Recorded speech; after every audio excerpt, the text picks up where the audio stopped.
desakan untuk Sudewo mundur dari jabatan bupati datang secara masif. Tak hanya tekanan dari masyarakat, kini Pansus Hak Angket DPRD Pati sudah dibentuk. Ketua Pansus Hak Angket DPRD Pati, Teguh Bandang Waluyo bilang, Pansus tengah mengidentifikasi 12 poin permasalahan yang menjadi pembahasan Pansus. Item data-data yang sudah kami siapkan dan alhamdulillah itu juga masukan dari teman-teman aliansi Kabupaten Pati, ada 22 awalnya. Terus kita cek, kita rapatkan dengan tim ahli kami, ada 12 butir yang sudah kami sepakati. Dari 12 itu rasa-rasanya semakin kuat kami menguatkan Pansus ini karena data itu juga bukan hanya dari fraksi saja, tetapi juga teman-teman masyarakat, aliansi, tokoh agama, tokoh masyarakat memberi masukan, sehingga kami meyakini dari 12 itu mempunyai kekuatan yang sangat luar biasa, Mas. Pakar Hukum Tata Negara dari Universitas Andalas, Ferry Amsari bilang, bila mengacu pada undang-undang tentang pemerintahan daerah yang mengatur tentang kewajiban dan larangan kepala daerah, tindakan Bupati Pati, Sudewo, sudah memenuhi syarat untuk diberhentikan. Yakni, saat Sudewo mengeluarkan kebijakan kenaikan tarif pajak bumi dan bangunan perdesaan dan perkotaan hingga 250%, serta menantang jumlah pendemo yang lebih banyak hingga menimbulkan keresahan publik. Bahwa kebijakannya 250% pajak akan dinaikkan itu sudah meresahkan publik.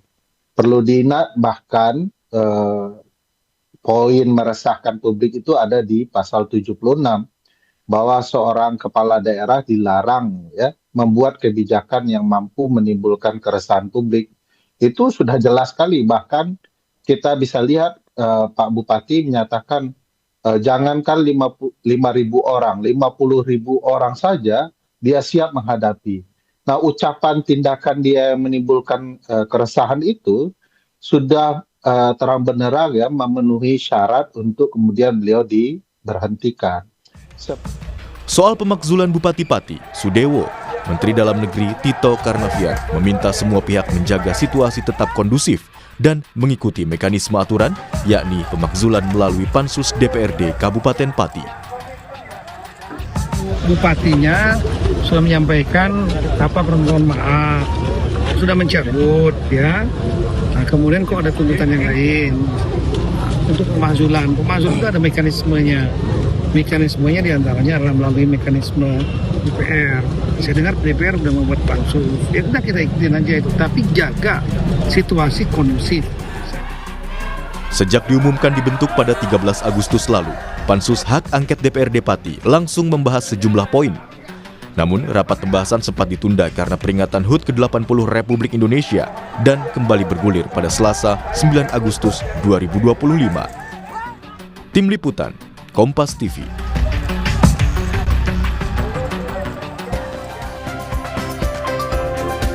Saudara, desakan Sudewo untuk mundur dari Bupati Pati kian membesar.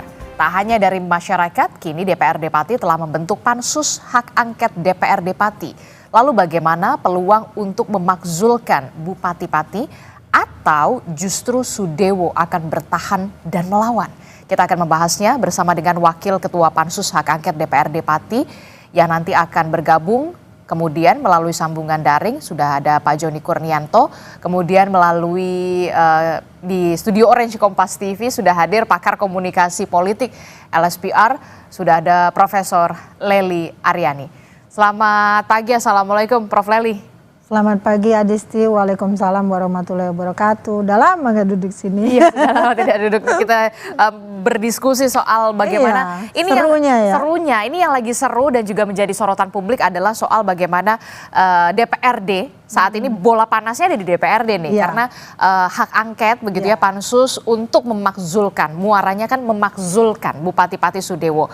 Ini akan lagi bergulir begitu, ada 12 poin. Nah, kalau dari kacamata Prof. Lely sendiri, dengan komposisi partai pendukung, partai pengusung, ini muaranya bakal dimakzulkan atau masuk angin sih? Nah, jadi sebenarnya bola panasnya itu awalnya dari rakyat.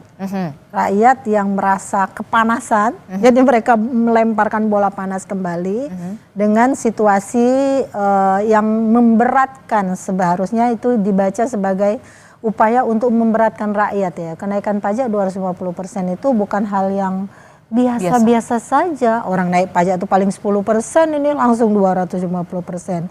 Di sini pertama kali dari sisi politiknya kita melihat bahwa sebenarnya inilah pentingnya pemimpin yang berkualitas. Jadi kalau dia berkualitas, dia pasti menemukan cara untuk menaikkan pendapatan daerah, tidak harus memberatkan rakyatnya. Jadi karena dia udah melemparkan bola panas, ini lewat Perbup, artinya kebijakan itu dia lahirkan sendiri. Jadi tidak melibatkan DPRD. Kalau melibatkan DPRD kan namanya perda. Nah, kalau itu bola panasnya sama rakyat bisa dilempar bukan hanya ke bupati, tapi DPRD juga harus tanggung renteng istilahnya.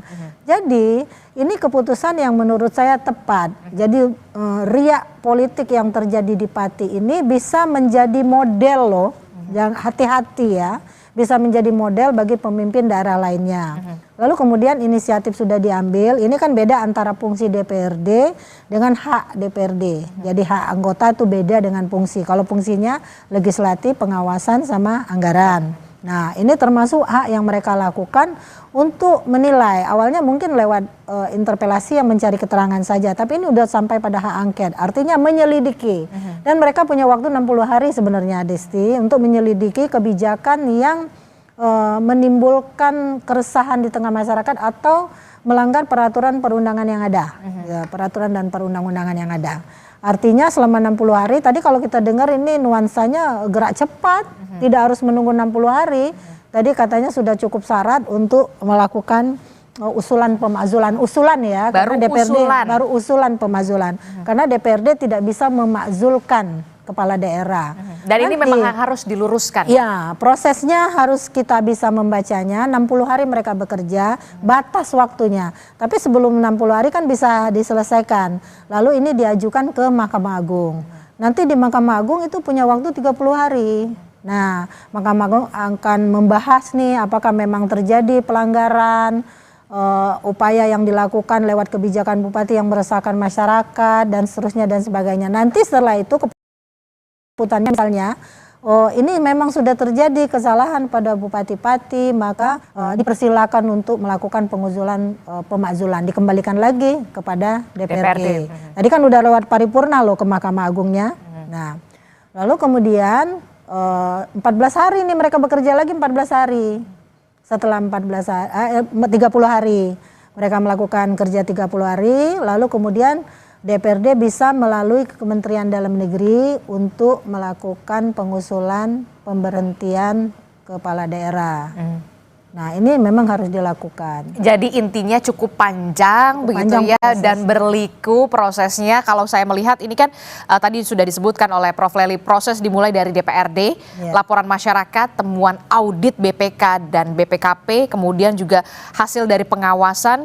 Ketika sudah setuju semuanya, satu suara paripurna, kemudian barulah dibawa ke Mahkamah Agung. Nah, Mahkamah Agung punya waktu 30 hari. Dikembalikan lagi ke DPRD 14 hari. Dalam 30 hari menteri, kalau memang hasilnya itu belum tentu pemberhentian, tapi bisa peringatan keras. Jadi jangan ini dulu ya, bisa diberhentikan. Kalau memang atau keputusan Mahkamah Agung nanti pemberhentian, maka kemudian DPRD mengajukan ke Menteri Dalam Negeri. Dalam waktu 30 hari harus ada penetapan pemberhentian dari Kementerian Dalam Negeri. Jadi melalui gubernurnya ya. Melalui gubernur. Berarti sebenarnya ada potensi juga muara ini bukan dimakzulkan juga, tapi muaranya juga bisa cuma hanya peringatan keras. Itu setelah Mahkamah Agung membacanya ya barangkali ya, setelah 30 hari itu kita tidak tahu ya, kadang-kadang masalah hukum itu bertumpang tindih dengan masalah politik.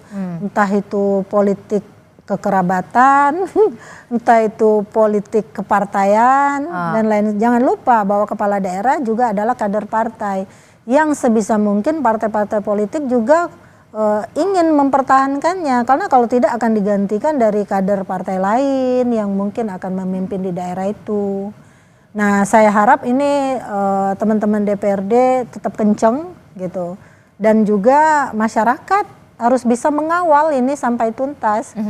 Kalau mungkin tenaganya harus ekstra untuk demo lagi, demo aja, bukan provokator ya ibaratnya. Tapi ini untuk bisa benar-benar bisa menyuarakan aspirasi. Agar jangan jadi pelajaran juga bagi pemimpin-pemimpin di daerah lain, supaya jangan berpikir pendek gitu untuk mengambil satu kebijakan yang notabene akhirnya menyengsarakan rakyatnya sendiri di daerah. Saya tertarik dengan apa yang tadi dikatakan oleh Prof. Lely. Kepala daerah juga merupakan kader partai politik. Seperti kita tahu, Bupati Pati Sudewo ini juga merupakan dari Partai Gerindra, begitu ya Pak? Seharusnya ada Gerindra tadi ya. Iya, biar kita bisa lebih menggali dan juga bisa lebih eksplorasi. Nah, tapi yang kemudian menjadi pertanyaan adalah bagaimana pengaruh politik begitu ya. Kalau kita lihat hitung-hitungannya begitu, kita akan lihat dulu bagaimana komposisi partai pengusung Bupati Pati Sudewo. Kalau kita lihat ini Bupati Pati Sudewo ini diusung oleh Partai Gerindra. Kemudian ada PKB, ada juga Partai Nasdem. Oke ya, kalau kita lihat ada partai pendukungnya nih, partai pendukung yang mendukung Bupati Pati Sudewo ada Partai Golkar, partai besar. Kemudian ada PSI, kemudian ada Partai Gelora, kemudian juga ada PKN dan juga Perindo. Ini nggak main-main, hampir semuanya 8 partai mengusung dan juga mendukung. Ini ada Partai Golkar, partai besar, kemudian juga Gerindra, partai yang berkuasa begitu.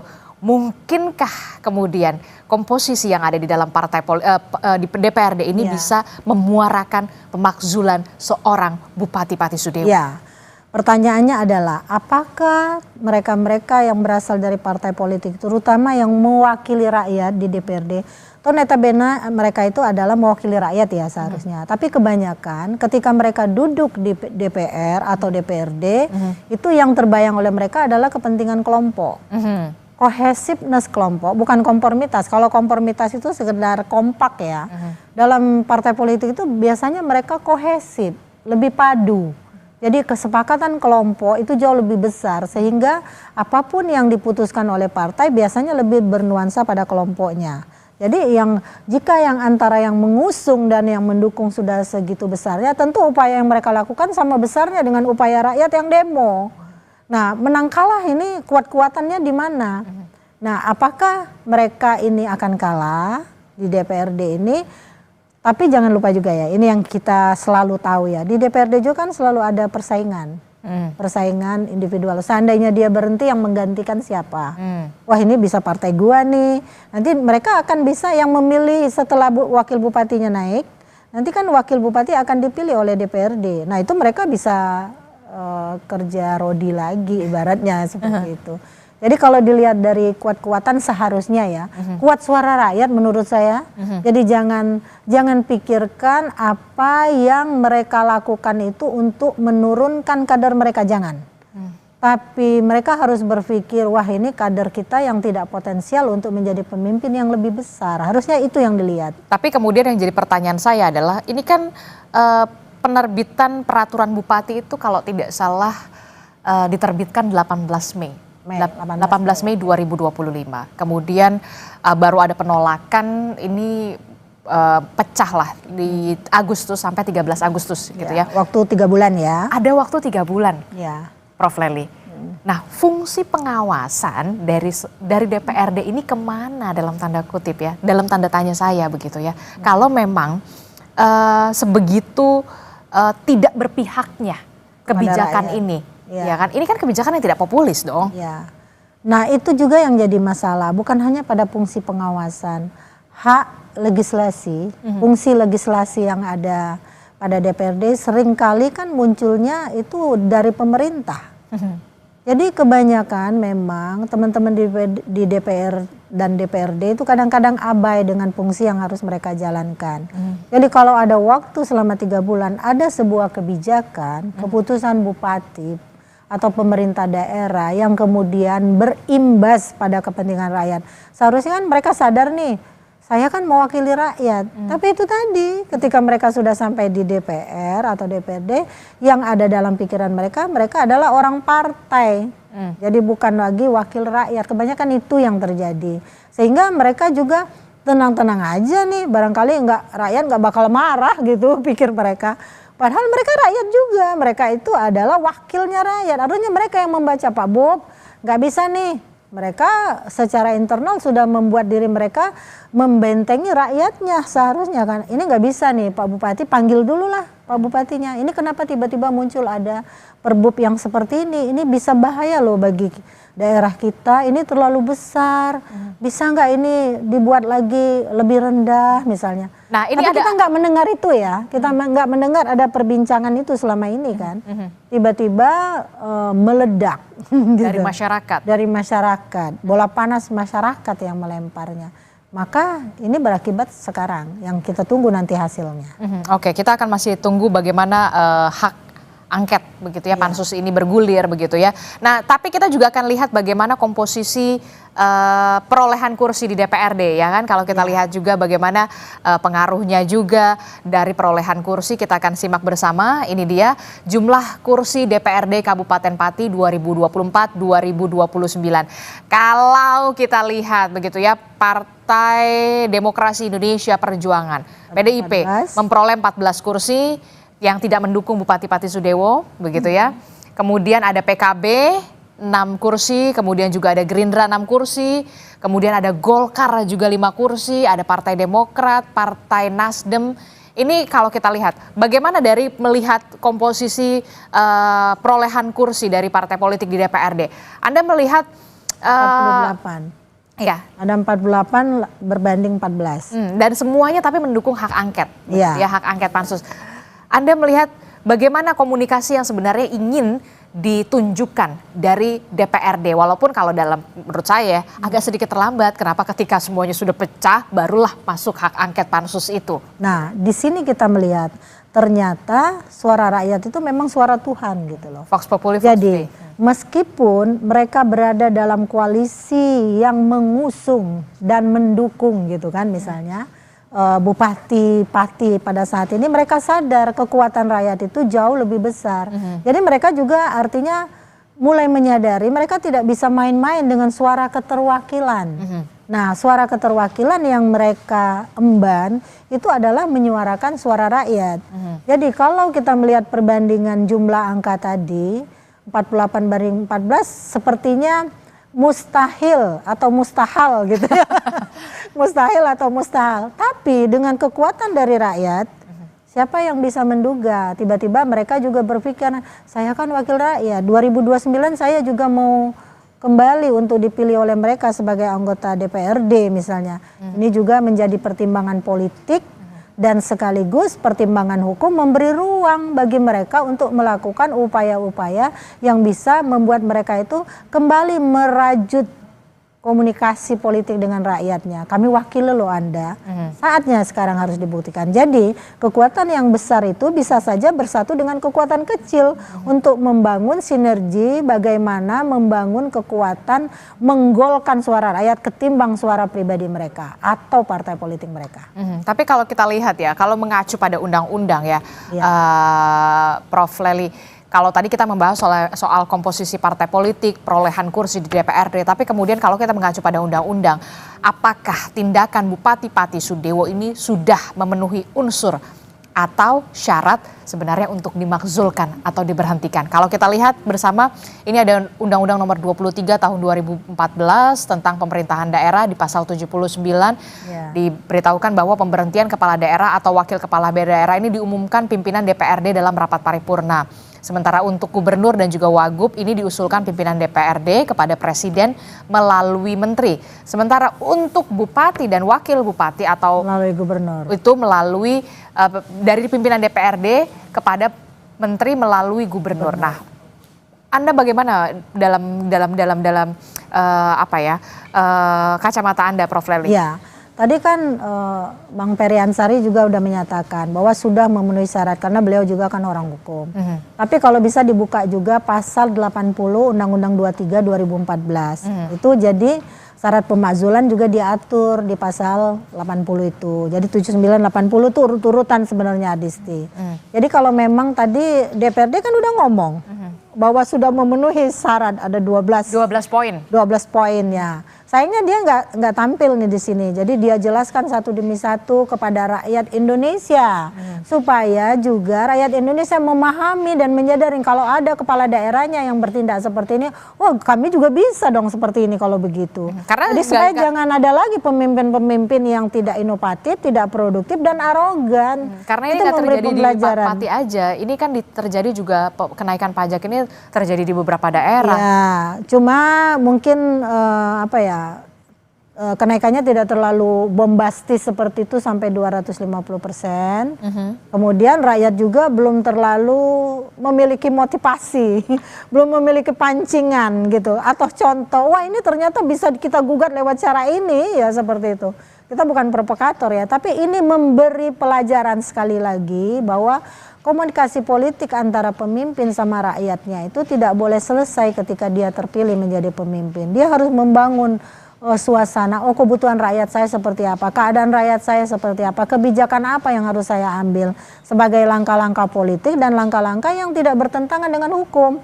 Itu tadi esensinya kenapa hak angket dilakukan, karena ada diduga keputusan, kebijakan apa yang dia lakukan itu meresahkan masyarakat. Membuat masyarakat tidak berdaya dan kemudian dianggap melanggar peraturan dan perundang-undangan. Iya, memang seharusnya kepala daerah tidak hanya dituntut punya inovasi, tapi juga melihat apa yang terjadi di masyarakatnya dan juga mendengarkan aspirasi di masyarakatnya, apa yang terjadi sebelum kemudian kebijakan itu diterbitkan. Saya minum dikit ya. Penting sekali begitu ya. Nah, tapi yang kemudian menjadi pertanyaan kita bersama adalah begini. Ini kan didukung Partai Gerindra ya kan, Bupati Pati Sudewo, tapi kemudian 14 suara. Tapi kemudian Gerindra juga akhirnya menyetujui adanya hak angket atau hak pansus ini begitu ya. Nah, dengan partai-partai yang lain juga sebagai partai pendukung dan juga pengusung begitu. Apakah ini salah satu menjadi bentuk kekhawatiran dalam tanda kutip partai politik yang saat ini duduk di DPRD terkait dengan pilkada yang tadi Anda sebutkan di 2029, karena kalau kita lihat Bupati Pati Sudewo ini sudah agak susah lah ya untuk kembali menerima kepercayaan lagi dari masyarakat. Iya, kepercayaan dari masyarakat itu kan sesuatu yang mahal. Betul. Tidak semahal ketika dia memberikan uang ketika dia dalam proses pemilihan yang siluman itu ya. Nah, ini kan harus dijaga. Masyarakat harus direspon keluhannya, penderitaannya, kesengsaraannya. Yang semua pemimpin kadang-kadang abai terhadap persoalan itu. Artinya partai politik yang mengusungnya dan mendukungnya itu juga harus memahami bahwa apapun tindakan politik yang mereka ambil kepada Bupati Pati ini akan berakibat untuk keterpilihan mereka selanjutnya, elektabilitas partai selanjutnya. Bahkan kader-kader politik yang kemudian tidak bergeming misalnya di DPRD, yang lain ikut, dia nggak mau ikut. Dia punya konsekuensi sosial dan politik nantinya. Jadi mungkin itu juga yang memicu mereka untuk ikut bereaksi sama.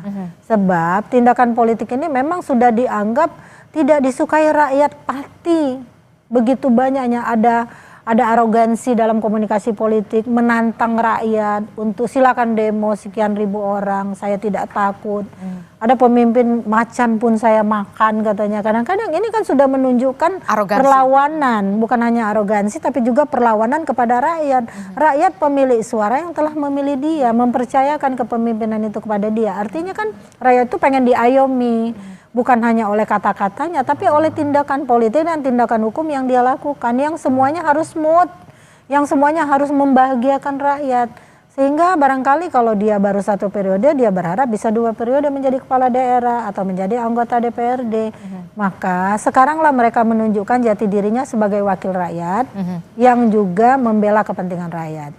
Itu yang kemudian harus benar-benar apa yang terakhir yang bisa Anda sampaikan proses pembelajaran ini begitu dari Pati kita semua belajar bahwa suara rakyat adalah suara Tuhan begitu ya, Vox Populi termasuk juga soal pemangkasan transfer daerah ini yang kemudian dibatasi begitu ya, sudah dikurangi oleh pemerintah pusat. Ini juga menjadi pembelajaran bagi kepala-kepala daerah agar bisa punya inovasi yang lebih luas, lebih bagus begitu untuk bisa meningkatkan pendapatan asli daerah. Jangan ketika pemangkasan dari pemerintah pusatnya dipangkas gitu ya anggarannya, ya sudahlah naikkan saja pajak gitu kan.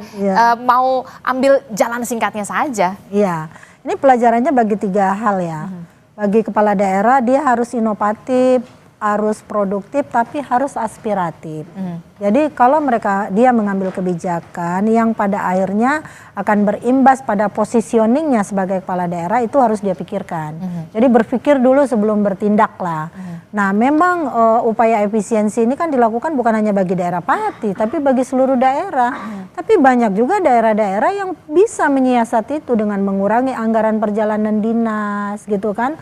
Membuat inovasi di daerah, misalnya pembukaan model-model lokasi pariwisata baru yang menghasilkan PAD lah istilahnya. Nah bagi anggota DPRD di seluruh Indonesia kita berharap mereka juga kalau ada tindakan kepala daerah yang masuk dalam fungsi pengawasan mereka harus lebih dulu melakukan tindakan politik dan tindakan hukum yang berkaitan dengan fungsi dan wewenang yang mereka miliki sehingga tidak melebar kepada rakyat. Dan bagi rakyat yang dizalimi oleh pemerintah daerahnya harus juga berani bersuara apabila wakil-wakilnya di DPRD tidak bersuara. Jadi semuanya bisa berkolaborasi untuk membuat satu kebijakan yang intinya memuaskan semua pihak. Dan pastinya harus pro rakyat begitu ya, harus semuanya berurusan dengan rakyat begitu ya. Terima kasih pakar komunikasi politik LSPR telah bergabung bersama kami. Sebenarnya tadi kita sudah mengundang dari Partai Gerindra perwakilan dan juga dari Pansus DPRD Pati Jawa Tengah, tapi kemudian keduanya berhalangan hadir. Tapi tidak apa-apa, saudara jangan kemana-mana.